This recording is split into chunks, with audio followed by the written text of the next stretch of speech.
संघ भाजपा के पैर छूने में रहे, बड़े बड़े आकाओं को पैर छूने में लगे रहे, तो वो हमारा बेटा, हमारा समाज का नेतृत्व करता कभी नहीं हो सकता। वो कौन है? वो गद्दार है। और संविधान की सुरक्षा का एक ही मायने निकलता है, रक्षा की एक ही मायने निकलता है कि बगिया का फूल वही सुहावना लगता है जिस बगिया में हर एक तरह का फूल खिले। और उस ताकत को अगर हम लोग नहीं पहचानते हैं, अगर नहीं समझ पा रहे हैं, तो हमारी युवा नौजवानों में बौद्धिकता कहां चली गई है, ये समझ के परे है।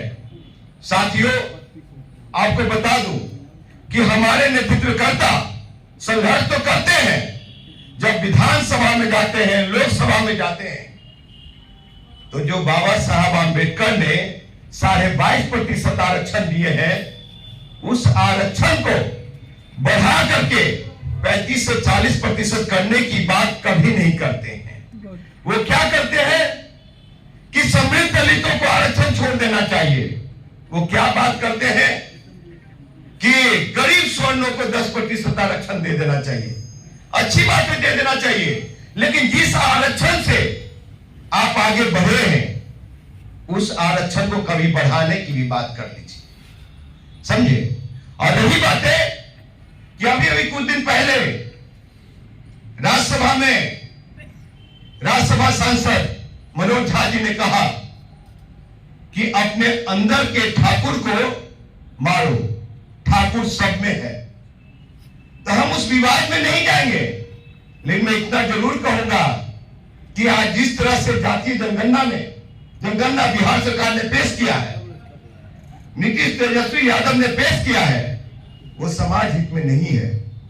मैं इतना जरूर कहूंगा इस मंच से कि ये फर्जी जनगणना है। इस गणना को फिर से गिनने की जरूरत है, फिर से उसको देखने की जरूरत है, बारीकी से देखने की जरूरत है बिहार सरकार के। और सरकार के बहुत सारे माननीय लोग बैठे हुए हैं, हमारे बड़े भाई अनिल साधु जी भी बैठे हुए, गार्जियन है हमारे। तो इस बात को वहां पे करने की जरूरत है। नहीं तो साहब, इतना मैं जरूर कहना चाहूंगा कि बाबा साहब ने जो ताकत दिए हैं, उस ताकत के बल पे मैं बोल रहा हूं। और आज बिहार में दूसरे नंबर के हम ताकतवर जाति है, तो इसमें कोई शक नहीं है कि हमारी जाति 2011 में साहब लगभग 6% या 6% से ऊपर थी। लेकिन आज क्या कारण रहा कि हमारी जाति 5.3% हो गया? या तो आप राजनीतिक व्यवस्था के कारण आपने किया, या हमारे नेतृत्व के कारण किया। साहब, यह अनदेखी नहीं चलेगा। बिहार का पासवान बर्दाश्त नहीं करेगा। और पासवानों की जो ताकत है बिहार में, जिसको चाहेगा उसका सरकार बनेगा, और जिसको चाहेगा उसको मुख्यमंत्री बनाएगा, अन्यथा उनको मैदान छोड़ के भागना पड़ेगा, घर में बैठना पड़ेगा। आपको बता दो, यह बहुजन की बात है। संविधान के तहत जो संवैधानिक अधिकार मिले, यहां पे ये पार्टी वाले लोग किसी को रजत में तोड़ दिया, किसी को चमार में तोड़ दिया, किसी को दुसाध में तोड़ दिया, किसी को और भी भंगी में समाज में तोड़ दिया, मांझी में तोड़ दिया।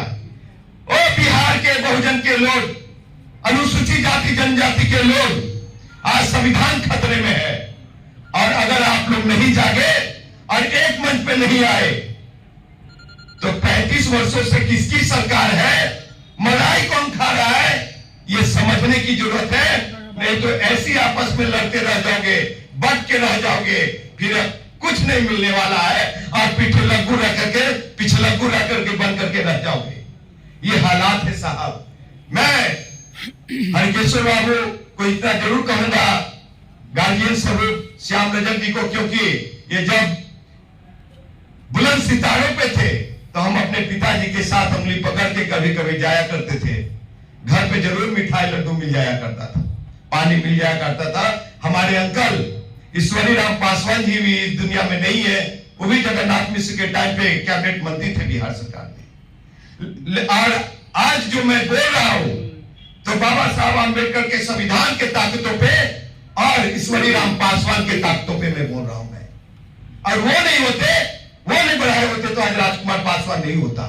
हमने माटी टाटी से निकले, महुआ से पटना आए, पटना के बाद दिल्ली गए साहब, दिल्ली से इंजीनियरिंग किया, दिल्ली विश्वविद्यालय में जूनियर इंजीनियर रहा, फिर कुछ दिन असिस्टेंट इंजीनियर भी रहा, नौकरी छोड़ करके राजनीति में आया।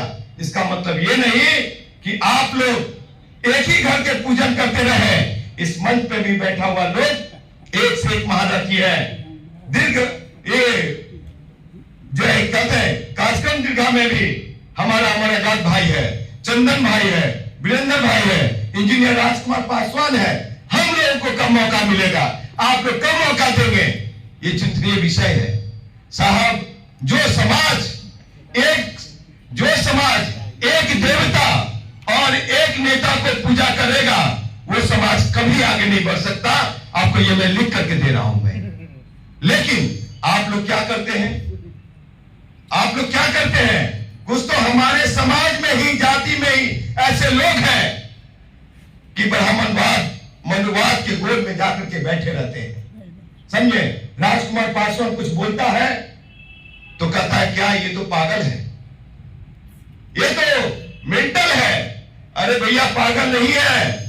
जो अभी भाई ने सामने कहा कि जंगल में आग लगी थी और एक चिड़िया की बच्ची छोटी सी जंगल के आग की बुझाने के लिए अपने चोट में पानी लेकर जा रही थी, तो वो इतिहास लिख रही थी और लोग भगेलू थे।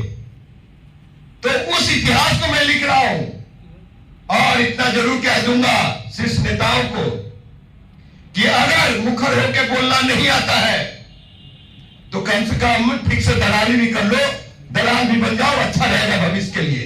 नहीं तो ये संविधान को दिखा करके, समाज को बेच करके एजेंटगिरी मत करो, समाज को बेचो मत। नहीं तो गांव देहात में जो स्थिति है, आज भी चलिए महुआ, आज भी चलिए यहाँ पे महनार में चकियात गांव जाइए, आज दुसागर की स्थिति क्या है, हमारे चमारो भाई की स्थिति क्या है, रजत भाई की क्या स्थिति है। तो बहुजन के लोग किस दिशा में जा रहे हैं, हमारे अनुसूचित जाति जनजाति के लोग। तो सबसे पहले हम लोगों को अपनी आरक्षण की हिफाजत के लिए सारे युवा नौजवानों को, एक सोच वाले लोगों को एकजुट होना पड़ेगा। नहीं तो यही होगा रे भाई कि हम लोग पिछड़ा पुल लग करके और पिछड़ा के सरकार बनाते रहेंगे। और जिस दिन हम लोग एकजुट हो गए अनुसूचित जाति जनजाति, तो फिर किसी को भी बिहार से उखाड़ के फेंकने की ताकत रखते हैं। इन्हीं चंद शब्दों के साथ मैं अपने वाणी को विराम देता हूं, क्योंकि सभी लोगों को बोलना है, सभी लोगों को सुनना है। राजकुमार पासवान का जय भीम, जय संविधान, जय अम्बेडकर, जय बहुजन। नमस्कार।